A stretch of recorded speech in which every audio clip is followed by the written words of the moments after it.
مدنی مہک لیے ایک بار پھر حاضر ہیں اور امیر اہل سنت سے جو سوالات کیے جاتے ہیں آج کے سلسلے میں ہم کچھ ان سے روشنی لیتے ہیں اور پھر آگے بڑھتے ہیں، اور اس میں آپ کی کالز بھی لیتے ہیں۔ ماشاءاللہ آپ میں سے ایک تعداد مدنی مذاکرہ دیکھتی ہے، اور پھر آپ کے ذہنوں میں اٹھتے ہوئے کئی اور سوالات ہمارے سلسلے میں کیے جاتے ہیں۔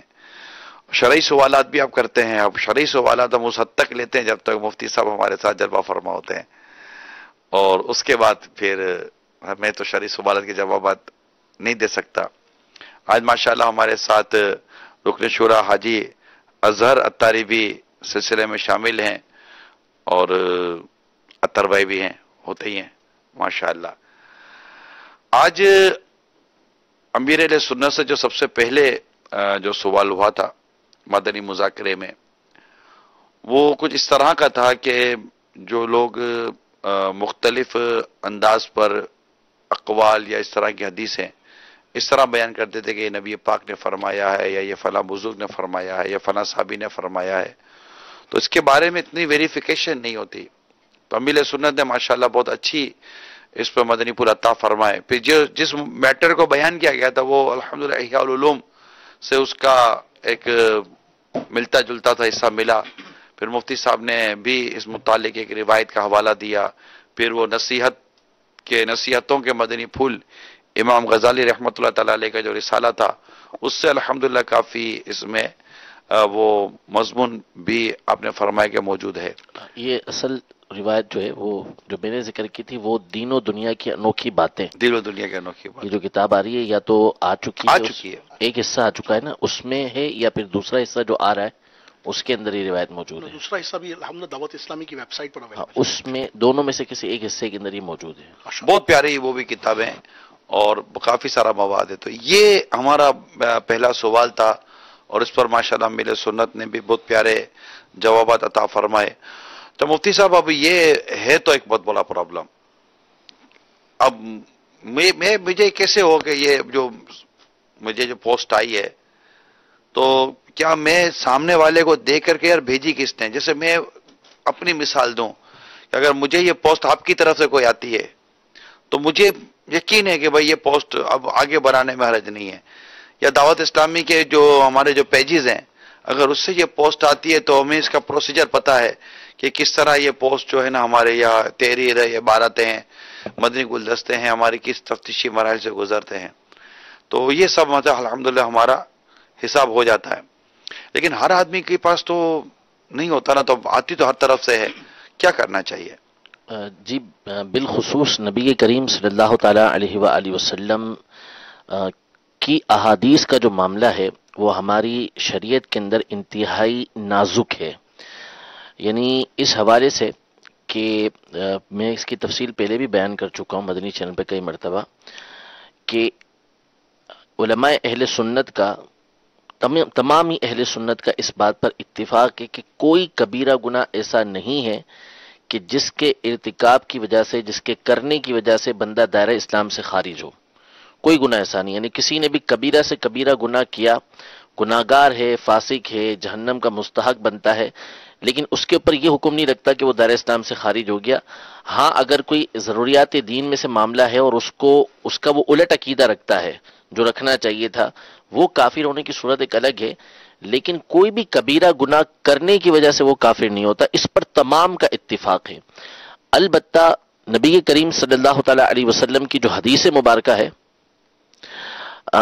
اس کے حوالے سے کہ حضور علیہ الصلوۃ والسلام پر جو جھوٹ باندھنا ہے، کہ آپ علیہ الصلوۃ والسلام کے بارے میں جان بوجھ کے کسی نے جھوٹ باندھا، تو یہ ایک ایسا مسئلہ ہے کہ جس میں خود علماء اہل سنت کا اختلاف ہوا، اور اگرچہ کہ جمہور اہل سنت اسی پر ہیں، علماء کی جو تعداد ہے، یعنی اکثر جو صحیح موقف ہے وہ یہی ہے کہ اگر کسی نے جان بوجھ کے بھی نبی کریم صلی اللہ علیہ وسلم پر جھوٹ باندھا تو اگرچہ وہ کافر نہیں ہوگا، بہت بڑا گناہگار ہے، لیکن وہ کافر نہیں ہوگا۔ لیکن یہ وہ مسئلہ ہے کہ جس میں بعض علماء اہل سنت کا اختلاف ہے۔ چنانچہ امام ابو محمد الجوینی رحمۃ اللہ تعالی بہت بڑے عالم گزرے ہیں، امام غزالی کے جو استاد ہیں امام الحرمین، ان کے یہ والد گرامی ہیں، اور ان کے بارے میں علماء کے بڑے بڑے اقوال، بڑے نادر اقوال موجود ہیں۔ ان کا یہ موقف ہے کہ جو نبی کریم صلی اللہ علیہ وسلم پہ جھوٹ باندھتا ہے وہ دائرہ اسلام سے خارج ہو جائے گا، وہ مسلمان ہی نہیں رہے گا، اور ان کی پیروی کرنے والے علماء کی ایک تعداد ہے۔ تو اس سے اس مسئلے کی نزاکت ہمیں سمجھ آتی ہے کہ کیسا حضور علیہ الصلوۃ والسلام کے بارے میں بات جان بوجھ کے منسوب کرنا یہ کتنا نازک معاملہ ہے۔ خود نبی کریم صلی اللہ علیہ وسلم کا یہ فرمان ہے کہ مجھ پر جھوٹ باندھنا کسی اور پر جھوٹ باندھنے کی طرح نہیں ہے۔ وجہ یہ ہے کہ میری طرف، آپ کی طرف، کسی اور کی طرف بات کو منسوب کیا جائے گا وہ شریعت نہیں بنے گا، لیکن ایک بات جب آپ حضور علیہ الصلوۃ والسلام کی طرف منسوب کریں گے کہ حضور علیہ الصلوۃ والسلام نے اس طرح فرمایا ہے تو وہ شریعت قرار پائے گی۔ تو اس لیے اس میں بہت زیادہ ڈرنا چاہیے۔ ہمارے صحابہ کرام علیہم رضوان کے واقعات، تابعین کے واقعات، بعد کے بزرگوں کے واقعات ہم پڑھیں تو آنکھیں کھلی کی کھلی رہ جاتی ہیں کہ کس طرح وہ احادیث طیبہ کو بیان کرنے میں ڈرا کرتے تھے۔ تو بالخصوص حضور علیہ الصلوۃ والسلام کی حدیثوں کے حوالے سے تو جب تک یقینی طور پر آپ تحقیق نہ کر لیں آگے نہ پہنچایا کریں۔ دوسری باتوں کے حوالے سے بھی یہی ہے۔ تو واقعی اگر اس میں ایسا ہے کہ ایسی شخصیت کی طرف سے، واقعی اسی کی طرف سے آپ کے پاس وہ بات آئی ہے تو ٹھیک ہے، آپ اس پہ اعتماد کر کے آگے بڑھا سکتے ہیں۔ لیکن ہر بات جو ہمارے یہاں پر ایک رواج پکڑ گئی ہے کہ جو پوسٹ آئے گی کوشش یہ ہوگی کہ میرے پیج کے ذریعے وہ زیادہ سے زیادہ لوگوں تک پہنچے۔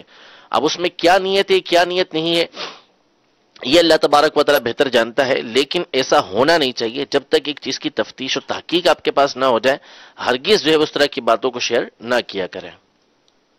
مفتی صاحب، اس میں یہ بھی ایک رہنمائی فرمایا نا کہ ایک تعداد ہوتی ہے کہ جن کا یہ ذہن ہوتا ہے کہ ہمیں اپنے عزیزوں کے، اقربا کے، والدین کے ایصال ثواب کے لیے کبھی وہ رمضان کے موقع پہ کوئی کسی قسم کا کارڈ چھپوا لیتے ہیں، کبھی کوئی بہت زیادہ وہ پلے کارڈ کی صورت جو ہوتی ہے، پوسٹر کی ترکیب جو ہوتی ہے، پوسٹرز کی صورت بھی آپ نے ارشاد فرمائی۔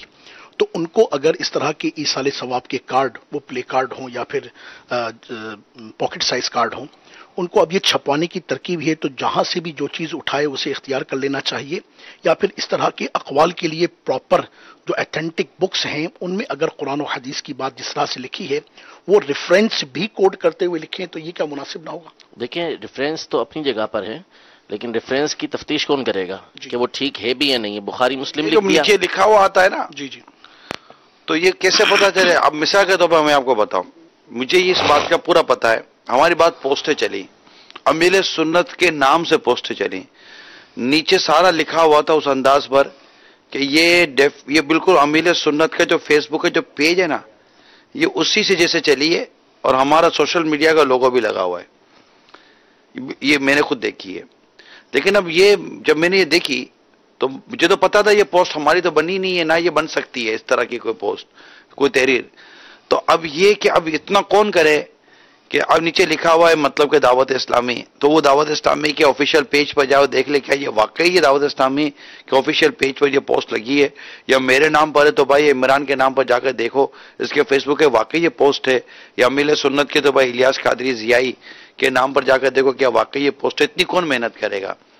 تو جس طرح دعوت اسلامی نیچے فیس بک کا پیج کوئی مسئلہ ہی نہیں، وہ کوئی مسئلہ ہی کوئی نہیں ہے، تو اب اگر کوئی چیز لکھتا ہے اور نیچے لکھ دیتا ہے جامع ترمذی جلد 2 صفحہ نمبر 100 یہ لکھ کے دے دے، اپنے تو جامع ترمذی کی حدیث ہے بھائی، اس کو لکھنے میں کتنی دیر لگے گی اس کو کہ وہ سنن ابو داؤد شریف وہ خالی بخاری لکھ دے گا نا، آگے کچھ بھی نہیں لکھے گا، بخاری اور بریکٹ لگائے گا، تھوڑا اگر ہوگا نا بریکٹ لگائے گا یہ بخاری کی حدیث ہے، تو لوگ تو بخاری کی حدیث کے آگے بڑھا دیں گے۔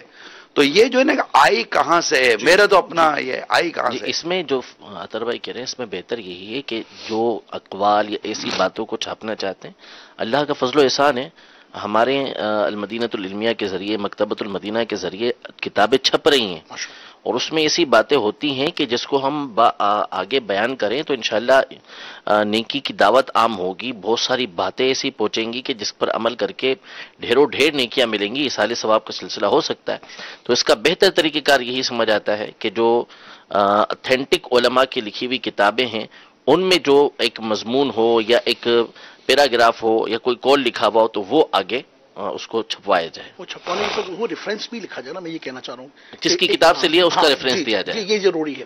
اس کو کہ لوگ باز تو آئیں گے نہیں، یہ تو کام چلتا رہے گا۔ اب ہماری بک سے بھی کوئی چیز اٹھائی، جس طرح الحمدللہ آپ نے جو آج ایک قول پڑھا اور پھر احیاء العلوم سے ماشاءاللہ پھر آپ نے اس کے مدنی پھول بھی عطا فرمائے، اگر یہ وہیں پر لکھا ہو تو جس کو بھی اس طرح کا تذبذب ہو تو کم از کم اس بک کو اٹھا کے دیکھے گا تو صحیح نا، یہ کہنا چاہتا ہوں۔ اس میں دو چیزیں ہیں، ایک پورا ایک موضوع ہے ایک طرح سے یہ جی، ایک تو یہ کہ اس میں یہ خود بری ذمہ رہے گا. مثال کے طور پہ صاحب کتاب سے بھی غلطی ہو گئی, ہماری کتاب میں ہم سے بھی غلطی ہو گئی, جی تو اب اس کے اوپر نام نہیں آئے گا. اس نے ڈائریکٹ بخاری شریف کا حوالہ دے دیا, پتہ چلا بخاری میں ہی نہیں. صحیح.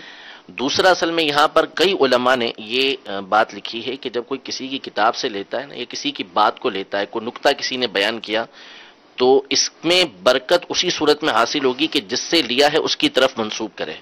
اب ڈائریکٹ بخاری شریف نہیں دیکھی آپ نے المدینۃ العلمیہ کی کوئی کتاب ہے اور آپ کہہ رہے ہیں کہ ڈائریکٹ بخاری شریف کا اس انداز میں حوالہ دے رہے ہیں کہ گویا کہ آپ نے بخاری شریف سے اس کو نکالا ہے, تو یہ ایک بندے نے محنت کی اور آپ نے اپنی طرف منسوب کر لیا کہ میں نے جا کے وہاں پہ اس طریقے سے نکالا ہے, تو اس سے علم کی برکت اٹھ جاتی ہے. برکت اسی صورت میں حاصل ہوتی ہے کہ آپ یوں حوالہ دیں کہ المدینۃ العلمیہ کی کتاب کے اندر بخاری شریف کے حوالے سے یہ بات لکھی ہوئی ہے. ماشاءاللہ ماشاءاللہ. کال چلائیں. السلام علیکم ورحمۃ اللہ وبرکاتہ. وعلیکم السلام ورحمۃ اللہ وبرکاتہ. باب المدینہ کراچی مدثر نگران شورا کی بارگاہ میں یہ عرض ہے, آج باپا نے ماشاءاللہ کے آخری کا مظاہرہ کیا کہ وہ جب سوال کیا کہ مفتی کرام سے, حضرت صاحب بھی بہت بڑے مفتی ہیں, لیکن آپ نے مفتی خان کی طرف اس کو کیا. ماشاءاللہ باپا کی یاد دی, لاکھوں سلام. السلام علیکم رحمۃ اللہ وبرکاتہ. جب یہ سوال چل رہا تھا طرف میں نے کیا کیا تھا بتائیے. جب یہ سوال ہو ہی رہا تھا تو نگران شورا دامت برکات اللہ نے مجھ سے ارشاد فرمایا کہ باپا جواب نہیں دیں گے, مفتی صاحب کی طرف اشارہ کریں گے, اور بعین ہی ویسا ہی ہوا. میں بھی اس وقت سمجھ گیا تھا یا نا, کیونکہ یہ اتنی مطلب کہ خوبصورت اور پیاری ادا ہے ماشاءاللہ ماشاءاللہ, کہ مطلب یہ کہ یہ عادت اتنی پیاری ہے کہ معروف ہو چکی ہے یہ عادت. تو میں نے ان کو ایک حوالہ دیا ہمارے اسلامی بھائی کو کہ میں کہ یہ کیوں نہ کرتے. ان کا ایک تربیتی یافتہ مرید الحمدللہ, جس کا نام تھا ماشاءاللہ ماشاءاللہ فاروق اتاری, جنہیں ہم مفتی دعوت اسلامی کہتے ہیں. جب انہیں کوئی فون کرتا تھا نا, جب یہ دارالفتہ اہل سنت میں ہوتے تھے, انہیں کوئی فون کرتا تو کہتا مفتی صاحب سے بات کرنی ہے. اب مفتی صاحب بات کہتا کہ جی کہیے میں فاروق بات کر رہا ہوں. تو کہتا مفتی صاحب بات کر رہا ہے, کہیے میں فاروق بات کر رہا ہوں. بولا میں نے مفتی صاحب سے بات کی, میں فاروق بات کر رہا ہوں. وہ مانتے ہی نہیں تھے کہ میں مفتی ہوں. تو میں کہ جب یہ شان ایک مرید کی ہے تو پیر کا عالم کیا ہوگا. الحمدللہ رب العالمین. امیر علیہ سنت کی علمیت تو اپنی جگہ مسلم ہے, لیکن میں تو سائر محترم کی طرف آپ کی توجہ دلاؤں گا کہ سائر محترم نے یہ نہیں کہا, جو کال کرنے والے نے, کہ امیر سنت کو جواب نہیں آتا تھا. اتنی یہ ادا عزت بڑھاتی ہے کہ یہ سمجھ گئے کہ امیر سنت کی عاجزی تھی, اس سے مقام ہی بڑھا نا. یعنی میں آپ کو بتاؤں کہ جو کتاب میں پڑھا ہے مفتی صاحب اس کی تائید فرمائیں گے امید ہے, کہ صحابہ کرام علیہم رضوان کی کیفیت تھی کہ جب کوئی سوال کرتا نا تو ان کی خواہش ہوتی تھی کہ یہ سوال کسی اور سے کیا جاتا, مجھ سے نہ کیا جاتا. وہ ہے مفتی صاحب, ہے نا ایسا. ہاں, تو یہ خوف خدا کی وجہ سے تھا, ورنہ ان کو کوئی سوال کرے ان کو علم آتا ہو تو وہ چھپانے کا تصور بھی نہیں ہے, مگر خوف خدا کا غلبہ ہوتا ہے. یعنی آپ دیکھیں کل میں نے 2-3 دفعہ ایک چیز دہرائی کفریہ کلمات کے بارے میں, تو آپ نے فرمایا آپ دارالفتہ اہل سنت کی سیٹ دیکھ لیا کرو. اچھا, میں ذاتی طور پر یہ آپ کو عرض کر رہا ہوں کہ یہ جیسے جیسے وقت گزرتا جا رہا ہے نا, یہ احتیاط میں اضافہ ہوتا چلا جا رہا ہے. یعنی لوگ عموماً عمر کے اس حصے میں یا اس تجربات میں آ کر ان کی کیفیت کچھ اور ہوتی ہے, مگر واقعیتاً جو خائفین ہوتے ہیں ان کی کیفیت کچھ اور ہوتی ہے, کہ وہ مطلب کہ اسی سمت جا رہے ہیں کہ بھائی یہ دے دے یہ دے دے یہ دے دے, مجھے نہیں یہ دے دے یہ دے دے, اور پھر جب دیکھ بھی لاکھوں کروڑوں لوگ رہے ہوں. یعنی یہ بولنا بڑا آسان ہے کہ میں طالب علم ہوں, میری رہنمائی کر دیجئے, یہ الفاظ کہے بڑے بڑے دیتے ہیں, لیکن اس طرح عملی مظاہرہ کرنا نا یہ عام کام نہیں آجی, بس کی بات ہی نہیں ہوتی. جی اللہ جس کو چن لے. وہ مکہ پاک کی وہ علماء اکرام کی دعوت کچھ یاد آ رہی تھی, جس میں امیر علیہ سنت کچھ سوال, کچھ اب نئے دور کے کچھ نئے جو ہے وہ سوالات آ جاتے ہیں, نئی چیزیں آ جاتی ہیں. اس کا سوال کا جواب بعض اوقات جب وہ کتابوں میں ملتا نہیں ہے, اس پر تحقیق یا ریسرچ, تو علماء کرام کی دعوت میں سوال آیا. اب پھر وہ جو ہند کے علماء کے اس میں تھا کہ آپ کے ذہن میں سوال آیا تو جواب بھی آپ کے ذہن میں ہوگا, تو آپ وہ بھی بتا دیں تاکہ ہم جب آنا ہی اس طرف ہے تو جب آپ کے ذہن میں ایسا سوال پیدا ہوا ہے تو جواب آپ دے دیں، پہلے ہم اس پر غور کر لیں سارے مل کے. صلو علی الحبیب صلی اللہ تعالی علی محمد. کال چلائیے. السلام علیکم ورحمۃ اللہ وبرکاتہ. وعلیکم السلام ورحمۃ اللہ وبرکاتہ.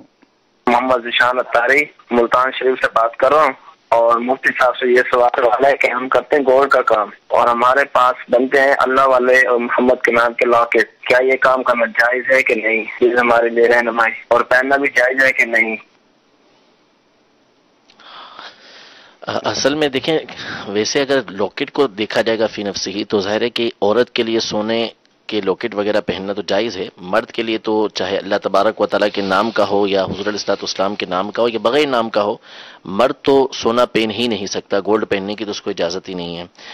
اب اصل میں جو اس کے بنانے کے طریقہ کار ہوں گے وہ بہت ہی زیادہ اس میں آزمائش کن معاملہ سے گزرنا پڑتا ہوگا، کس طریقے سے سونے کو گلانا. پھر اس کے بعد ہوتا یہ ہے کہ کئی مرتبہ پھر اس کو جو بنا دیا لاکٹ کو، تو اس کے بعد اس کو گلانے کے لیے لوگ آ جاتے ہیں کہ بھئی اس کو اب گلا دیں.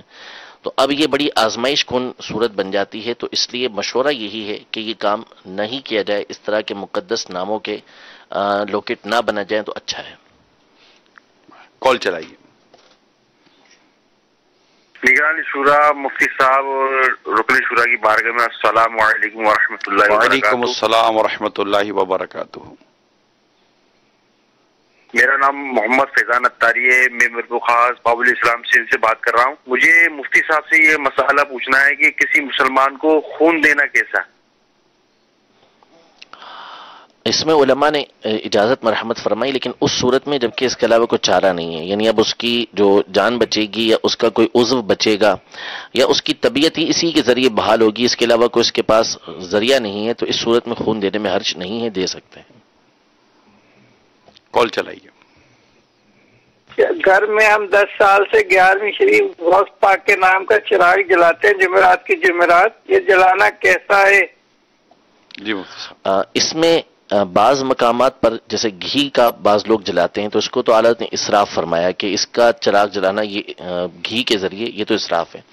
باقی رہا تیل کے ذریعے جو چراغ جلایا جاتا ہے، یہ اگرچہ کہ جلانا یوں جائز کہ اس میں کوئی شرعن ممانعت نہیں ہے، لیکن مسئلہ یہ ہے کہ یہ چراغ جلانا جو پہلے ہوا کرتا تھا یہ ایک تعظیم و تکریم کی صورت ہوتی تھی جس کے ذریعے سے کسی کی اہمیت کو واضح کیا جاتا تھا. اب ہمارے دور کے اندر اصل میں یہ اس طرح ایک آدھا چراغ جلانے کا کوئی رواج نہیں ہے کہ جلا کر کسی کی تعظیم و تکریم کا اہتمام کیا جاتا ہو، تو اس لیے بہتر اس کے اندر یہی سمجھ آتا ہے کہ اس کی رقم آپ ان ولی اللہ کے نام پر ایصال ثواب کر دیں، کسی شریف فقیر، کسی فقیر کو، کسی غریب کو دے دیجئے تو انشاءاللہ اس کا فائدہ زیادہ ہوگا. ماشاءاللہ. اچھا، ایک اور بہت پیارا مدنی مذاکرے میں سوال اس کا جواب رہا کہ ہمارے والد صاحب کی عمر 75 سال اور ہم نے اپنے والد صاحب کی دوسری شادی کرائی. یہ بہت خوشی کی بات تو یہ مجھے ملی کہ ہم بھائی بہنوں نے مل کر کرائی ہے، ورنہ بعضوں کا یہ سب اتفاق کرتے نہیں ہے.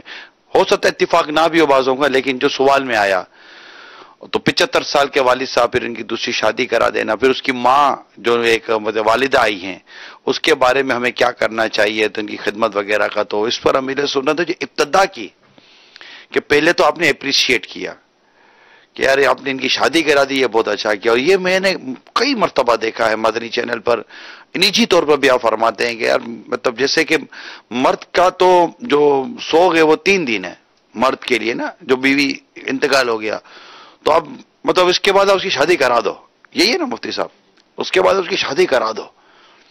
جب بعض اوقات یہ ہوتا ہے کہ آپ بولو نا شادی، تو وہ شادی کے لیے تیار نہیں ہوں گے، بہت جھجک بھی ہوتی ہے، جبکہ وہ محسوس بھی کریں گے نا کہ میں بغیر بیوی کے رہوں گا کیسے. تو اولاد کو چاہیے کہ یہاں تھوڑا سا سمجھائے اور تھوڑی ضد کرے. تو وہ ہوتا ہے یار آپ ضد کرو تو وہ بھی سمجھتے کہ 2-4 دفعہ بولیں گے تو مانو، پہلی بار میں کیسے مان جاؤں میں. تو یہ ہوتا ہے. تو آدمی 2-4 دفعہ نہیں ابو آپ کو کرنی پڑے گی، بس آپ بول دیا نا وہ کرنی پڑے گی، وہ تھوڑی دیر وہ بول دیں گے چلو تم لوگ بولتے ہو تو یہ دیکھو بالکل ایسا تو نہیں نا بولو گے نا، وہ بولے ہاں تو اولاد کو لگا ابو انتظار کر رہے تھے. تو بالکل اچھے طریقے سے پیار سے محبت سے اور ان کو سمجھا بجھا کر اب بالکل شادی کرائیں. اور جو اس عمر پر پہنچ جو یہ نہیں کرتے جو دوسری شادی اس طرح جب انتقال ہو جاتا ہے بیوی کا, تو جو اکیلے, تو ان کو بھی میرا مشورہ ہے کہ ایسا نہ رہے. پھر ایک وقت آتا ہے کہ پھر بہت تکلیف اللہ نہ کرے شروع ہو جائے, اور پھر آپ کو بیوی کی کمی محسوس ہو, تو پھر آپ کو بیوی تو ڈھونڈنے نکلے, بولا اس کو بیوی تو اس کو تو نرس چاہیے جو اس کی خدمت کرتی رہے, تو پھر یہ نتیجہ نکل آئے گا. تو پھر وہ ہمارے مہمان نہ وارے نہ وڑیو ہارے وڑیو, یعنی یہ ہمارے اس کو سمجھا یا نہیں سمجھا, مگر ہار کے سمجھا. تو اس طرح کے اگر کوئی ہے جو خالی خالی سے ضد کر کے آپ لوگ بیٹھے ہوئے ہیں تو نہ کرے اور شادی کر لیں. اب میں نے تو کہہ دیا شادی کر لیں, اب ان کا اگر ذہن بن گیا کہ ٹھیک ہے اب یہ بولتا ہے تو یار شادی کر ہی لیتے ہیں, اب یہ انتظار کرے گا کہ اگر اب بچے دوبارہ بولے تو میں ہاں بولوں نا کہ چلو یار شادی کر لیتے ہیں. تو اب آپ بول دینا اپنے ابو کو, جو اس طرح اگر سن رہے ہو نا, بول دینا اپنے ابو کو. اور اگر امی مطلب اس طرح اگر عدت پوری ہو گئی ہو نا بیٹی کی یا بہن کی یا آپ کی امی کی, کہ آپ کے والد صاحب کا انتقال ہو گیا, کوئی ایسی ہو گئی ہو, تو مہربانی کر کے اس کی بھی دوسری شادی کروانے کی صورت بنائیں. یقین مانے یہ اتنا بڑا کار خیر ہے, اتنا بڑا کار خیر ہے, ان کی مطلب زندگیاں سنور جائیں گی.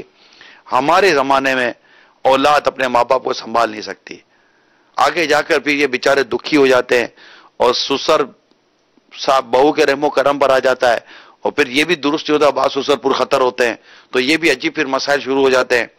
تو جو امیر سنت نے پچھلے کئی مدنی مذاکروں میں بھی اس طرح کے مدنی پھول دیے ہیں, یہ بہت بڑی ہمدردی ہے, بہت بڑی ہمدردی ہے ان اسلامی بھائیوں اسلامی بہنوں کے ساتھ کہ جن کے ساتھ یہ واقعہ ہو چکا ہوتا ہے اور وہ بیچارے اب صرف انتظار کر رہے ہوتے ہیں کہ کیا ہوگا. تو اسی ضد بھی نہ کریں. جو اولاد اس معاملے میں رکاوٹ بنتی ہے اس کو چاہے رکاوٹ نہ بنے, مہربانی کر کے خیر خواہی کریں اور شادی کرا دیں. اور اب جب ان کی بیوی آ جائے, آپ کی دوسری امی آ جائے جس کو سوتیلی ماں کہتے ہیں, اس کے حوالے سے پھر اعلیٰ حضرت رحمۃ اللہ تعالی علیہ کی تعلیمات کو بالکل امی علیہ السلام نے بیان فرما دیا کہ اس کی خدمت میں تمہارے باپ کی رضا ہے, لہذا جو بھی جائز طریقہ اس کی خدمت کر کے یا مطلب اس کی وہ تعظیم یا اس کی جو بھی اس کا جو احترام ہے وہ سب کر کے آپ اپنے والد صاحب کا دل خوش کریں, ان کو راضی کرنے کی کوشش کریں. مفتی صاحب یہی کافی ہے. ہاں میں چاہوں گا کہ معاشرتی اس پہلو پر بھی آپ کی توجہ خاص ہو جائے, اور مدنی مذاکرے کی مدنی مہک دیکھنے والے بھی ایک تعداد ہے کہ جس طرح سے ضعیف ماں یا باپ ان کے دوسرے نکاح پر تو الحمدللہ رب العالمین جو سرکار شیخ طریقت نے مدنی پھول عطا فرمائے, اور آپ نے بھی ماشاءاللہ اسی طرح ارشاد فرمایا. بالخصوص ایک بہت بڑی تعداد ہے کہ جو بہنوں بیٹیوں کے حوالے سے دوسرے نکاح کے معاملے میں اتنی سنجیدہ نہیں ہوتی. پھر بھائی کا انتقال ہو گیا تو بھابھی کے نکاح کے معاملے میں کوئی ترکیب نہیں بن پاتی, اور ایک بہت بڑا طبقہ اس وجہ سے یا تو وہ مطلب کہ خود ساختہ حیا کی وجہ سے کلام نہیں کر پاتا, یا خاندانوں کی وجہ سے, قبیلوں کی وجہ سے, ان کی بنائی ہوئی رسومات کی وجہ سے ان بیواؤں کی دوسری شادی کا معاملہ یا نکاح کا معاملہ یہ بہت زیادہ پیچیدہ ہو گیا ہے. میں چاہوں گا مفتی صاحب بھی اس پر رہنمائی کے مدنی پھول عطا فرمائے. اس پہ یہ معاشرے کا ایک سلگتا ہوا موضوع ہے کہ ایک تو جن بچیوں کی شادی نہیں ہوتی وہ ایک بہت بڑا ایشو, پھر جن کے نکاح ہو گیا اور ان کے ساتھ ایسا واقعہ ہو گیا کہ کسی کے شوہر کا انتقال ہو گیا, ہمارے بھائی کا انتقال ہو گیا, بھابھی جان ایسے گھر میں بیٹھی ہوئی ہیں, بہنوئی کا انتقال ہو گیا تو بہن گھر پر بیٹھی ہوئی ہیں. یہ معاملات بھائی صاحب معاشرے میں بہت زیادہ پائے جاتے ہیں. اس پر میں چاہوں گا کہ آپ رہنما مدنی پھول عطا فرمائیں. ہمدردی ہونی چاہیے, اور ہمدردی ہونی چاہیے, رحم ہونا چاہیے, اور یہ دیکھنا چاہیے کہ اصل تو جو ایک نظام ہے میاں بیوی کا, مرد اور عورت کا, اس نظام کو سمجھے کہ یہ ایک گھر, ایک نظام, ایک فیملی, اور ایک سمجھیں کہ ایک وہ پورا ایک سسٹم ہے یہ. تو آپ اور ہم کیوں سسٹم میں رکاوٹ بن رہے ہیں, اور ایسے رسم و رواج ایسا طریقہ کار ہم کیوں پیدا کریں کہ جس میں خود انسان ہی گٹ گٹ کے مر جائے. یعنی طریقہ کار تو مطلب ہمیں سہولت دینے کے لیے ہوتے ہیں نا, نہ کہ ہمیں گٹ گٹ کے مارنے کے لیے ہوتے ہیں. میں کہتا ہوں کہ بند کمروں میں جہاں کھڑکیاں نہ ہو وہاں گٹ گٹ کے ختم ہو جائے. تو جہاں تو یہ جو ایسے رسم و رواج ہے یہ تو بند کمرے کی بند کوٹھریاں, اندھیری کوٹھریاں ہیں کہ جن میں ہم ایسے لوگوں کو بند کر دیتے ہیں کہ جو بیچارے کچھ کرنا چاہیں تو کر نہ سکے نا. بہن بول نہ سکے بھائی کو کہ بھائی میری شادی کرا دو, میں کیا تمہارے رحم و کرم پر رہوں گی, یا مطلب کہ وہ بیٹی کیسے بولے کہ ماں ٹھیک ہے میرے شوہر کا انتقال ہو گیا تو میری دوسری شادی تو کرا دو. تو یہ چیزیں ہیں, تو اس میں مہربانی کریں, کچھ ہمدردی دل میں پیدا کریں, آپ کے سینے میں بھی دلی ہوگا اور آپ کے گھروں میں یہ بہن بیٹیاں بیٹھی ہوئی ہوں گی جو کہ جن کو نکاح کی واقعیت ضرورت ہے، ہوتی ہے. نکاح ایک سسٹم ہے، اس کو کون منع کرے گا؟ آپ اپنے بیوی بچوں کے ساتھ خوش ہیں اور آپ کے گھر کی کوئی بچی مطلب کہ وہ بول بھی نہیں سکتی حیا کے مارے، اور اس کو کوئی دے کو پوچھ بھی نہیں رہا ہے. بلکہ کتاب میں تو عجیب واقعہ میں نے پڑھا اطہر بھائی کہ ایک عورت اپنے پڑوسن کے گھر پہ گئی. وہ جو پڑوسن تھی نا بیچاری بیوہ تھی، جوانی میں اس کا شوہر انتقال کر گیا. اب وہ جا کر اپنے وہ پڑوسن سے ملنے گئی تو وہ بات پر ہوتی نا، خیریت ہے کہاں؟ ہاں ہم گئے تھے آج، وہ ہم کو لے گئے تھے آج، وہ ہم گاڑی میں گئے تھے، ہاں بچے بھی یوں کھیل رہے تھے، پھر ہم فلاں ہوٹل میں بھی گئے تھے، ہم کو یوں کھلایا پلایا، پھر ہم ادھر بھی گئے تھے تو یوں گھومے پھرے، بہت مزہ آیا بہت مزہ آیا. اب تو بہت تھک گئے، ہمیں گھر جا رہی تھی، میں نے کہا آپ سے ملتی ہوئی چلی جاؤں. اس کتاب میں لکھا ہے اطہر بھائی کہ کیا ایک بیوہ عورت سے ایک اس طرح کی بات کرنا کیا مناسب ہے؟ اس کو کتنا احساس ہو رہا ہوگا کہ کاش کہ میرا شوہر ہوتا، مطلب میں بھی کوئی اس طرح ہوتی. یعنی کون سی بات کس سے کرنی ہے اور کیسے کرنی ہے، ہمیں اس کا بھی تو سلیقہ نہیں ہوتا نا. تو یہ چیزیں سمجھنے کی ضرورت ہوتی ہے. پھر اس کا دوسرا اسٹیپ کہ کرنا بھی چاہتے ہیں نا تو مہنگائی نہیں کرنے دے رہی، شادیاں مہنگی ہو گئی ہیں، جہیز زیادہ ہو گیا ہے، گھر مہنگے ہو گئے. اور پھر بدقسمتی کے ساتھ، معذرت کے ساتھ، پھر بدقسمتی کے ساتھ کہ اگر کوئی ایسی اگر طلاق ہو گئی ہے یا بیچاری بیوہ ہو گئی ہے، اس طرح کا کوئی چیز ہو گئی، تو پھر اس کی شادیاں اتنی جلدی ہونے کے بھی ایشوز ہوتے ہیں. پھر ان کے لیے ڈیمانڈ کو دوسری طرح کی ہوتی ہے. یہی پہلو میں کرنا چاہتا ہوں. ہاں، پھر وہ جو آدمی ہوتا ہے وہ بھی کوئی دوسری طرح کا ہوتا ہے. تو یہ عجیب و غریب ہمارے معاشرے کے اندر ہم نے یہ چیزیں رائج کی ہوئی ہیں. اس پہ جو بہتر خوبصورتی اور جو حسن اس میں پیدا کرنے کی واقعتاً حاجت ہے. اور یہ کام جو سول سوسائٹی کی جو لوگ ہوتے ہیں وہ یہ کام کرے نا. خالی مطلب کہ وہ کانفرنسز کرنے سے اور مطلب سے ایک ورکشاپ لگا لینے سے جو کر لینے سے تھوڑی کچھ ہو جاتا ہے. اس کے اٹیم ہونے چاہیے اور اٹیم کر کے اس کو آپ ایزی کریں، سستا کریں اور اچھا کریں، اور سب کچھ شریعت کے دائرے میں کریں، اسلام و دین کے مطابق کریں. اور اس میں آپ اپنی مفتیان کرام اور علماء کرام سے رابطہ اور رجوع کریں کہ مطلب کہ یہ ساری چیزیں ہمیں کیا کرنا چاہیے. الحمدللہ امت کے رہنما آج ہم لوگ یتیم نہیں ہیں، ہمارے رہنما ہمارے ساتھ موجود ہیں. الحمدللہ امت کے رہنما ہیں اس وقت. اللہ ان میں کثرت کرے. علماء اہل سنت کی بڑی تعداد ہے اور ماشاءاللہ یہ ہمدردی یہ آپ کو بتائیں گے. مگر شادیاں تو سستی کرے، اللہ آپ کو توفیق دے، مہربانی کرے شادیاں سستی کر دیں. اصل میں ہم نے نا جو رسم و رواج اور طرح طرح کی یہ چیزیں جو ایڈ کر لی، ہم نے شادی کے آسان اور بابرکت کام کو بہت کمپلیکیٹڈ کر دیا. ایک بڑی خوبصورت بات کسی نے ایک جگہ پہ کی تھی کہ شادی کی شین کے نقطے اڑا دیں، معاشرہ کتنا آسان ہو جائے. اللہ اللہ اللہ. شادی کی شین کے نقطے اڑ گئے، شادی ہو گئی. اللہ شادی کو شادی کر دیں، آسان ہو جائے، تاکہ یہ جو اصل میں کمپلیکیشن وہ نہیں لگانا، دو تینوں نقطے اڑا دیں، تینوں نقطے اڑا کے بھی نا شادی تو ہو گئی، مطلب وہ سادگی ہوگی نا، ڈنڈیاں. شادی ہو پر شادی ہو، شادی ہو تو یہ آسان ہو جائے گا.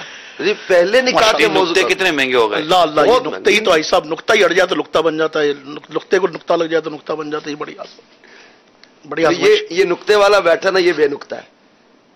کہ تویں پر نقطہ آئے گا تو یہ ہوا نا، اور بے نقطہ یہ ہے. بہرحال ایک مسلم بنا دے، نقطہ لگا دو تو ازر ہو گیا، نقطہ ہٹا دو تو اتر ہو گیا. ازر بہت زیادہ ظاہر ہوا، اتر بہت زیادہ پاکیزہ. دونوں کتنے عظیم بیٹھے ہیں یار. چلے میں نے اس سے کہا تھا بیٹھے ہوئے میرے جیسے گا، یہ داغ والا نقطہ اس سینس میں نے کہا کہ یہ داغ والا نقطہ اور یہ بے داغ ہے. وہ تو یہ تو خیر آپ کا بڑا پن ہے.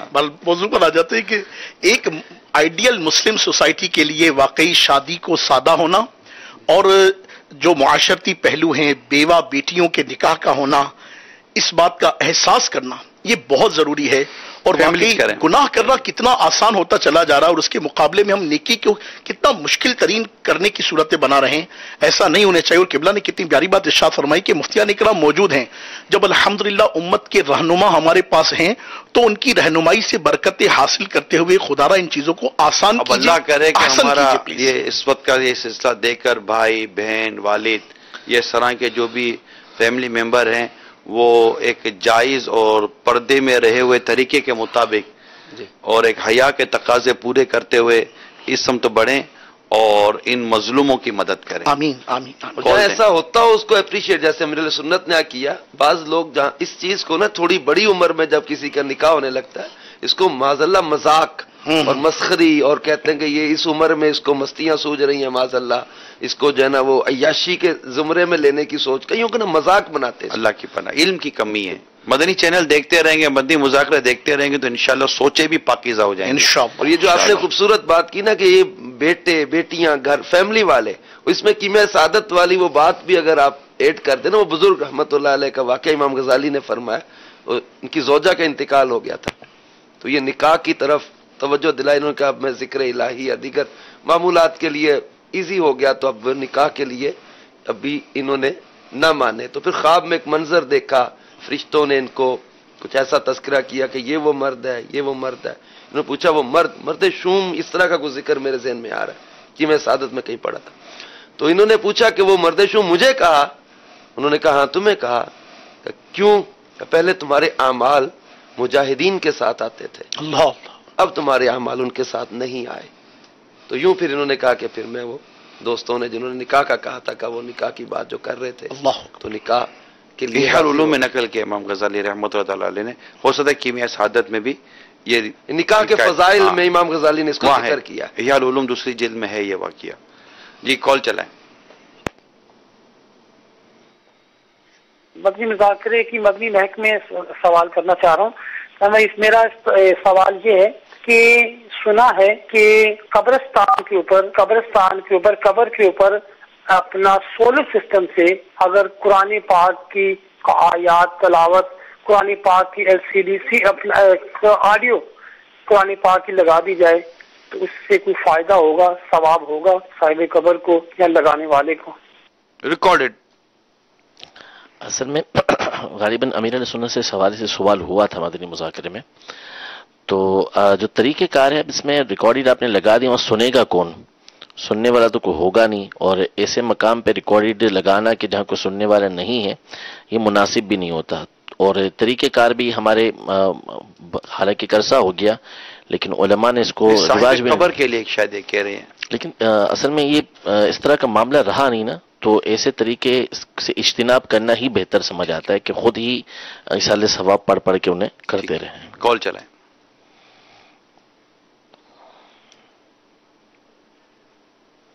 السلام علیکم ورحمۃ اللہ وبرکاتہ. وعلیکم السلام ورحمۃ اللہ وبرکاتہ. ماشاء اللہ مدنی مذاکرے کی مدنی مہک بہت ہی پیارا سلسلہ ہے. آج مدنی مذاکرے میں ایک سوال ہوا سادات کرام کے بارے میں کہ اگر ہمیں سید صاحب کچھ کہہ دے تو ہمیں کیا کرنا چاہیے. تو امیر اہل سنت نے فرمایا کہ صبر کرنا چاہیے اور انہیں بھی نصیحت فرمائی.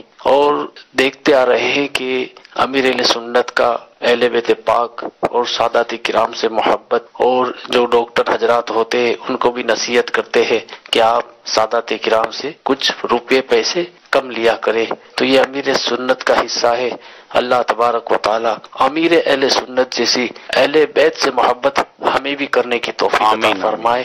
السلام علیکم ورحمۃ اللہ وبرکاتہ. وعلیکم السلام ورحمۃ اللہ وبرکاتہ. واقعتاً عملی محبت کا مظاہرہ کرتے ہیں. اعلیٰ حضرت سے جو سیکھا کہ سادات کو 2 دینے چاہیے تو آپ آج بھی سادات کو 2 ہی دیتے ہیں جو سید ہوتے ہیں. تو بہت عملی محبت ہے ماشاءاللہ.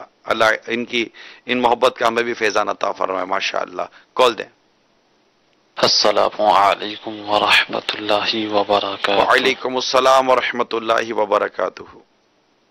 سگے عطار غلام یاسین عطاری ہند گجرات کے شہر بڑودہ سے عرض کر رہا ہوں۔ ماشاء اللہ سلسلہ مدنی مذاکرے کی مدنی بحث بہت پیارا ہے، اور اس کے اندر گویا کہ مدنی مذاکرے کی جھلکیاں یہاں پر بیان کی جاتی ہیں جو ہمارے ذہن میں نقش ہو جاتی ہیں۔ اللہ تعالی ہمیں باپا جان کے مدنی پھولوں پر عمل کرنا نصیب فرمائے۔ نگران شورا سے اس شعر کا مطلب طلب کرنا تھا کہ غوث اعظم کی مامت قاونوں کا جلوہ شان قدرت پہ لاکھوں سلام۔ برائے کرم اس کی وضاحت فرما دے۔ السلام علیکم ورحمۃ اللہ وبرکاتہ۔ وعلیکم السلام ورحمۃ اللہ وبرکاتہ۔ حوصلہ افزائی کا بہت بہت شکریہ۔ میں نے شعر کا مطلب پڑھا تھا، ابھی پورا ذہن میں آ نہیں رہا ہے۔ غوث اعظم امام متقی والنقا، یعنی کہ متقیوں کے جو امام، اس طرف کچھ اشارہ ہے، اس طرف اگر آپ مزید۔ تقا بھی جمع ہے، نقا بھی جمع ہے، متقی، نقی، پرہیزگار، پاکیزہ لوگوں کے امام، تو یعنی متقیوں کے پاکیزہ لوگوں کے امام ہے غوث اعظم۔ جلوہ شان قدرت، یعنی اللہ تبارک و تعالیٰ کی قدرت کی جو شان ہے اس کا ایک جلوہ بھی ہمارے غوث پاک رضی اللہ تعالیٰ عنہ، یعنی اللہ تبارک و تعالیٰ کی جو کائنات کے اندر شان، بہت ساری چیزوں کے اندر شان نظر آتی ہے، تو ان میں سے ایک ذات غوث اعظم رضی اللہ تعالیٰ عنہ بھی ہے کہ ان کے اندر جو کمالات، جو اللہ تبارک و تعالیٰ نے ان کو خوبیاں عطا فرمائی تھیں، اگر اس کو دیکھا جائے تو یہ بھی اللہ تبارک و تعالیٰ کی قدرت کا ایک جلوہ ہے۔ ماشاءاللہ جی، کال دیں۔ السلام علیکم۔ وعلیکم السلام ورحمۃ اللہ وبرکاتہ۔ میں محمد افروز حیدرآباد فروٹ منڈی سبزی منڈی میں اس وقت موجود ہوں۔ یہاں قرآنی اوراق کے بارے میں کہنا چاہ رہا ہوں ذرا سا کہ آپ کے ماشاءاللہ باکس یہاں بہت لگے ہوئے ہیں، اور اسلام بھائی میرے ساتھ کھڑے ہوئے ہیں، اس ٹائم ہم دونوں کھڑے ہوئے ہیں۔ آپ یقین کریں کہ جو قرآنی اوراق کی اخبار ہیں جس میں مکہ مدینہ تمام نبی پاک صلی اللہ علیہ وسلم کی احادیث مبارکہ، کلام پاک کی آیت مبارکہ، وہ اتنی پڑی ہوئی بے حساب کے لوگوں کے پاؤں کے نیچے آ رہی ہیں۔ تمام کتے، گائے، بیل اس کے اوپر بس جو گند غلاظت کر رہے ہیں، تو مہربانی فرما کر اس کو تھوڑا سا، جو بھی ایک جائز کام ہے اس کو سائڈ پہ کرائیں، اور صفائی کا نظام تھوڑا بہتر کرائیں کہ لوگوں کو اتنا ہو کہ کلامی پاک کی آیت مبارکہ یا حدیث شریف کو اٹھا کے کسی باکس میں ڈال دیں، اور اس کو اٹھانے کے لیے کم سے کم تھوڑا سا ایک مدد باکس والی کرتے ہیں، باکس خالی پڑے ہیں، لوگ باکس میں نہیں ڈال رہے ہیں، لوگوں کو یہ بھی ذرا سا ہدایت کر دیں کہ اس کو اٹھا کے باکس میں ڈال دیں کلام پاک کی آیتوں کو۔ بس یہ عرض ہے، ذرا سا بہت زیادہ تاکید کیجیے گا لوگوں کو، اور مدنی چینل کے ذریعے یہ میری عرض ہے کہ خصوصاً لوگوں سے عرض کریں کہ بھائی یہ اس کام میں خیر میں حصہ لیں۔ آپ کا درد، آپ کی کوڑھن 100 کروڑ مرحبا۔ دعوت اسلامی کا شعبہ ہے مقدس تحفظ مقدس اوراق کا، تحفظ اوراق مقدسہ، یہ ہمارا شعبہ ہے، اور ہزاروں باکسز ڈبے ہم نے لگائے، اور ایک بڑا اہتمام ہے ان اوراق کے تحفظ کا اہتمام کرنے کا۔ اب جو آپ نے جس طرف توجہ دلائی حضور کہ آپ نے سبزی منڈی کے حوالے سے جو فروٹ کا جو منڈی ہے، اچھا اب یہ ہوتا ہے پیچھے سے، یہ جو اخبارات اس طرح کے کاغذ بیچتے ہیں وہ سستے بکتے ہیں، بیچنے والوں کو سمجھائیں ہم، پھر جو خریدتے ہیں ان کو چونکہ سستے مل رہے ہوتے ہیں، وہ ان چیزوں کو پیٹیوں میں ڈالتے ہیں، جیسے کہ فروٹ پیٹی میں ڈالیں گے یا ٹوکری میں ڈالیں گے تو اس میں یہ اخبار اور اس طرح کے کاغذ بچھاتے ہیں، یا پھر اس کو اس میں لپیٹ کر یوں ڈالنا شروع کر دیتے ہیں۔ تو اب یہ پیٹیاں آئی پیچھے سے، یہ باکسز آئے پیچھے سے، یہ بوریاں آئی پیچھے سے، جن میں سارے کاغذ اس طرح انہوں نے بھرے ہوئے ہیں۔ اب یہ آیا مزدور کے ہاتھ میں، جب مزدور کے ہاتھ میں آیا، مزدور نہیں ہے ہمارا، پیٹی نیچے، پھل فروٹ جو بھی نکالنے تھے وہ نکلے، کاغذ اٹھایا، اس نے کاغذ کیا سائیڈ میں، اس نے دیکھا بھی نہیں کہ اس میں کیا ہے کیا نہیں ہے، چلنے پھرنے والوں نے دیکھا نہیں کیا ہے کیا نہیں ہے۔ اللہ کرے کہ ایسا ہو جائے کہ یہ جو کاغذ اس طرح مقدس کاغذ بیچتے جو جس میں مقدس عبارتیں ہوتی ہیں، مکہ مدینہ ہوتا ہے، قرآن کریم کی آیات مبارکہ، حدیث مبارکہ ہوتی ہیں، اللہ اور اس کے رسول کے نام ہوتے ہیں، ورنہ جنرلی طور پر ایک عشق و محبت کی بات کریں تو نارملی لوگوں کے نام محمد سے بھی شروع ہوتے ہیں، محمد، الیاس، تو محمد یوں۔ تو اب آپ بتائیے کہ کیا آپ کا عشق و محبت گوارا کرتا ہے کہ ان لکھے ہوئے کاغذوں کو اس طرح ہم دیں اور اس طرح مطلب ان کو پھینکیں؟ اور معاذ اللہ صبح معاذ اللہ جس طرح انہوں نے ایک نقشہ کھینچا، ایک جڑجڑی سی ایک کیفیت ہوئی کہ یہ انہوں نے جس طرح نقشہ کھینچا، تو اللہ نصیب کرے کہ ہم اس طرح مقدس اوراق کو اٹھائیں اور اٹھا کر ان کی صاف صفائی کریں. اللہ نصیب کرے کہ اگر ان کے اوپر گرد لگی ہے تو وہ بھی صاف کریں, اور ایک اونچے اور ایسے مقام پر رکھ دیں, ڈبے میں ڈال دیں. ڈبہ اگر نظر نہیں تو کوئی ادب اور احترام کی جگہ پر رکھیں. اللہ کی رحمت اس کی جو برکتیں نصیب ہوں گی. حضرت سیدنا بشر حافی رحمۃ اللہ تعالی علیہ کی جو تبدیلی تھی, اب تو شراب پیتے تھے مگر راستے میں اللہ تعالیٰ کا نام سڑک پر نیچے نظر آیا, اس کو اٹھایا, چوما, ادب کی جگہ پر رکھا اور گھر لے گئے, گھر چلے گئے. راتوں رات تقدیر بدل گئی. اللہ تبارک و تعالی نے ایسا کرم کیا کہ بشر حافی رحمۃ اللہ تعالی علیہ نے اللہ کے نام کی تعظیم کی. اللہ تعالیٰ نے ان کی تعظیم دنیا لوگوں کے دلوں میں ڈال دی اور انہیں ولایت کی منزلیں مل گئیں. یہ اللہ کے ولی بن گئے. اور انہوں نے اس بات کو گوارا نہ کیا کہ جس راستے پر میں جا رہا ہوں, میں راستے میں چلتے تھے کہ میرے قدموں میں یا کسی قدموں میں اللہ کا نام آ جائے. اس چیز کو گوارا نہ کیا بشر حافی رحمۃ اللہ تعالی علیہ نے. اللہ کی محبت دیکھے اپنے بندے سے کہ اللہ تبارک و تعالیٰ نے بھی ایسا کرم کیا کہ جس راستے پر بشر حافی چلا کرتے تھے اس راستے پر جانور نجاست نہیں کرتے تھے. ان کی تعظیم جانوروں کے دلوں میں بھی آ گئی, جانوروں میں بھی آ گئے کہ بشر حافی علیہ رحمہ کی تعظیم ہوتی تھی, کہ انہوں نے اللہ کے نام کی تعظیم کی بشر حافی رحمۃ اللہ تعالی علیہ نے. اور وہ یہ تھا کہ اس قدر وہ محبت الہی میں وہ مطلب کہ آگے چلے گئے تھے اور اس کیفیت میں تھے کہ وہ اللہ تعالیٰ کے عشق و محبت میں جوتے نہیں پہنتے تھے, چپل نہیں پہنتے تھے, جس کی وجہ سے ان کو حافی کہا جاتا تھا. اس مشاہدے کے عالم میں اللہ تعالیٰ نے ان کو وہ مقام عطا فرمایا. اور کیونکہ وہ بگے ننگے پاؤں چلتے تھے تو جانور ان کے راستے میں نجاست نہیں کرتے تھے. حتیٰ کہ ایک شخص نے ایک جانور کو دیکھا کہ وہ ان کے جو بشر حافی رحمۃ اللہ تعالی علیہ کی جو گزر کا تھی اس راستے میں اس نے نجاست کی, گندگی کی. وہ شخص سمجھ گیا کہ ہو نہ بشر حافی کا انتقال ہو گیا ہوگا. انہوں نے معلومات کی تو پتہ چلا کہ بشر حافی رحمۃ اللہ تعالی علیہ کا وصال مبارک ہو چکا. تو اللہ تعالیٰ کے مقدس نام کی تعظیم کا اب انعام دیکھیے. تو اے کاش ہم اس بات کو سمجھیں اور اللہ تعالیٰ ہمیں عقل سلیم عطا کرے, اور اس طرح جو بازاروں میں ہیں ان تک یہ پیغام پہنچے کہ مقدس اوراق ہوتے ہیں. پیچھے سے ہی یہ نظام چلے کہ اسے ڈالے نہ جائے ڈبے کے اندر, باکسز کے اندر. اس کا مطلب کہ کوئی مطلب کیا کروں, اس کے کاروبار کا بھی میں کیسے بولوں, کیا سمجھو میں ان کو مفتی صاحب جو اس طرح کا کاروبار کرتے ہیں اور اس طرح کے دیکھتے نہیں کہ ہم جو کاغذ بیچ رہے ہیں یہ کاغذ اگر سے مقدس عبارت ہے تو اس کو الگ کر دیں, نہ بیچیں یار. فیضان بسم اللہ میں بڑی تفصیل کے ساتھ امیر اہل سنت نے اس پر سمجھایا ہے. تو یہی ہے کہ اگر اس میں سے مقدس نام الگ کر لیں گے, چیزیں الگ کر لیں گے, بلکہ تحریر والی چیزیں بیچیں ہی نہ, خریدیں ہی نہ, جی ہاں, اسی میں عافیت ہے. اللہ نصیب کرے, اللہ توفیق عطا کرے. صلو علی الحبیب صلی اللہ تعالی علی محمد. کال چلائیں. محمد رمضان اتاری عرض کر رہا ہوں, صحرائے مدینہ مدنی ملتان شریف سے. مدنی مذاکرے کا مدنی محک سلسلہ بہت زبردست ہے. اس کا ایک فائدہ یہ بھی ہے کہ کوئی مدنی مذاکرے میں فرمایا گیا کوئی مدنی پھول کا کوئی پہلو ہماری ناقص عقل میں نہ بھی آئے تو اس میں اس کی وضاحت ہو جاتی ہے, تو تشفی ہو جاتی ہے. اسی ضمن میں یہ بھی ارشاد فرما دے جیسا کہ فرمایا گیا کہ غیر محرم کو کندھا دینا جائز ہے, تو کیا غیر عورت کا چہرہ دیکھنا بھی درست ہے, اور کیا غیر عورت بھی کسی مرد کا چہرہ دیکھ سکتی ہے؟ جزاکم اللہ خیرہ. السلام علیکم ورحمۃ اللہ وبرکاتہ. عورت کا چہرہ مرد تو نہیں دیکھ سکتا, یہ مسئلے کا جواب امیر سنت نے ارشاد فرمایا تھا. صلو علی الحبیب. یہ مفتی صاحب اجنبی عورت کا چہرہ, یعنی اگر شوہر اپنا بیوی انتقال ہو گیا اور بیوی کا انتقال ہو گیا تو شوہر اگر چہرہ دیکھنا چاہے بیوی کا تو اس میں اجازت ہے. لیکن اگر اجنبی عورت ہے تو اس کا چہرہ جیسے ہمارے منہ دیکھنے کا کہتا ہے تو اس طرح عام اجنبی لوگوں کو عورت کا چہرہ نہیں دکھایا جائے گا. یہ مسئلہ ہے. جی کال چلائیے.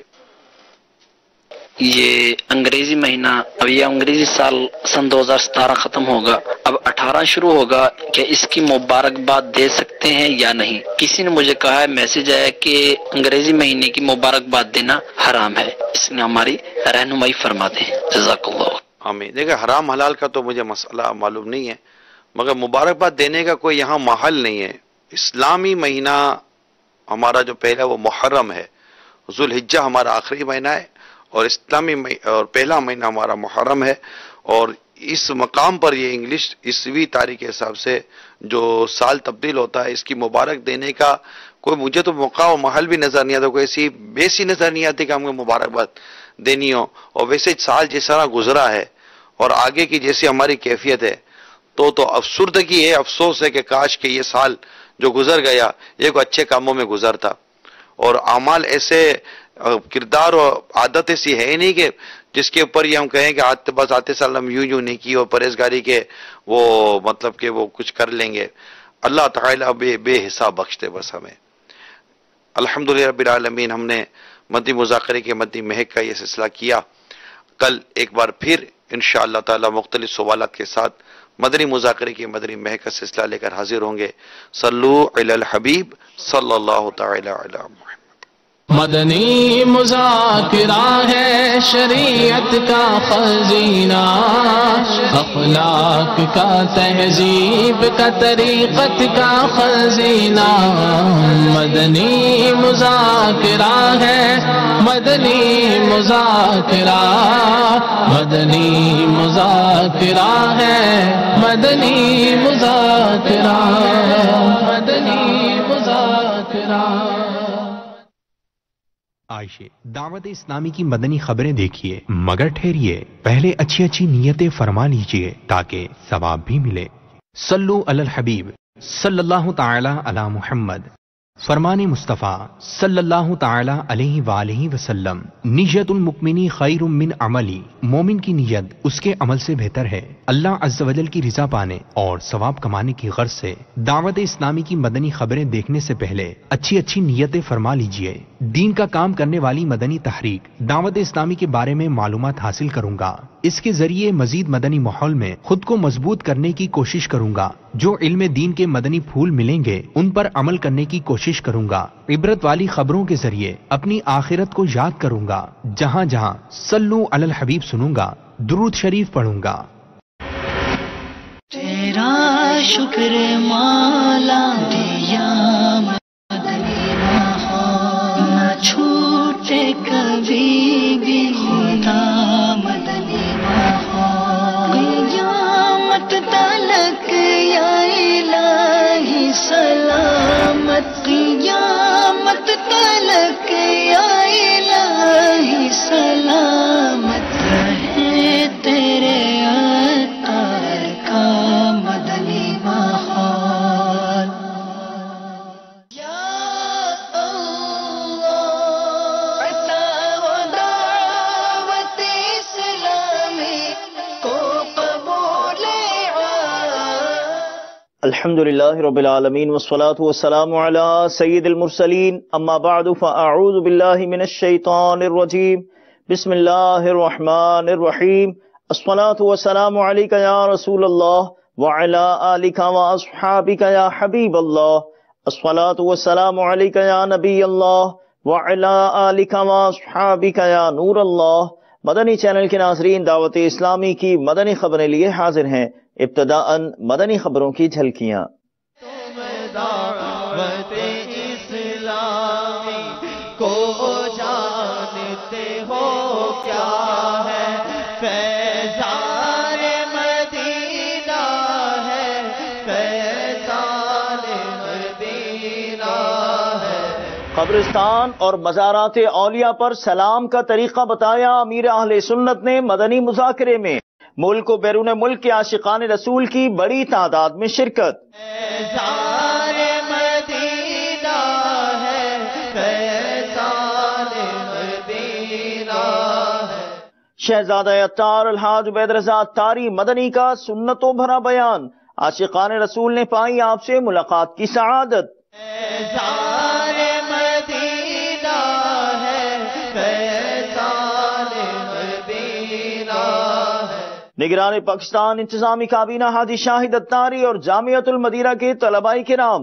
نگران پاک نے کروائی طلباء کرام کو مدنی مذاکرے کی دہرائی. فیضان مدینہ ہے، فیضان مدینہ ہے. ڈویژن سطح پر اسلامی بہنوں کا ہفتہ وار سنتوں بھرا اجتماع. رکن شورا حاجی امین عطاری کا بیان بذریعہ مدنی چینل. فیضان مدینہ ہے،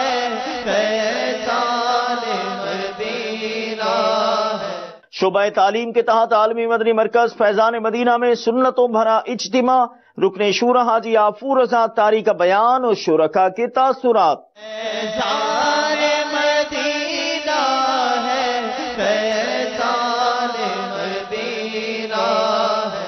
صوفی نگر ڈربن سے خوشی کی مدنی خبر سنیں گے کچھ دیر میں رکن شورا حاجی وقار المدینہ اتاری سے۔ فیضان مدینہ ہے، فیضان مدینہ ہے۔ نگران کابینہ کا میرپور خاص میں جامع مسجد زکریا غوثیہ کے تعمیراتی کاموں کا جائزہ۔ فیضان مدینہ ہے، فیضان مدینہ ہے۔ ڈیرہ اسماعیل خان میں عاشقان رسول کا مدنی قافلے میں سفر۔ فیضان مدینہ ہے، فیضان مدینہ ہے۔ سردار آباد فیصل آباد میں اسٹیٹ ڈیولپرز کا مدنی حلقہ۔ فیضان مدینہ ہے، فیضان مدینہ ہے۔ یوبا سٹی کیلیفورنیا میں مدنی حلقہ۔ فیضان مدینہ ہے، فیضان مدینہ ہے۔ اور اب مدنی خبروں کی تفصیل۔ سیدی اتارا سیدی اتارا بولو سیدی اتارا سیدی اتارا بولو سیدی اتارا سیدی۔ دعوت اسلامی کے عالمی مدنی مرکز فیضان مدینہ میں ماہ عبد القادر ربیع الاخر کی چھٹی شب جلوس غوثیہ کا سلسلہ ہوا۔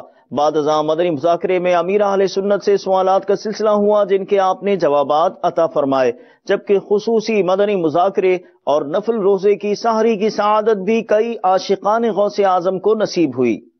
دنیا بھر کے عاشقان رسول کی مدنی تحریک دعوت اسلامی کے عالمی مدنی مرکز فیضان مدینہ میں ماہ عبد القادر کی چھٹی شب جلوس غوثیہ کا سلسلہ ہوا۔ یا غوث اعظم دستگیر کے نعروں میں امیر اہل سنت کے ہمراہ دیگر عاشقان رسول اور مدنی منوں اور مدنی منیوں نے شرکت کی۔ تیرا مرتبہ اعلیٰ کیوں ہونا مولا، تیرا مرتبہ اعلیٰ کیوں ہونا مولا، تو ہے ابن مولا علی غوث اعظم، امداد خود امداد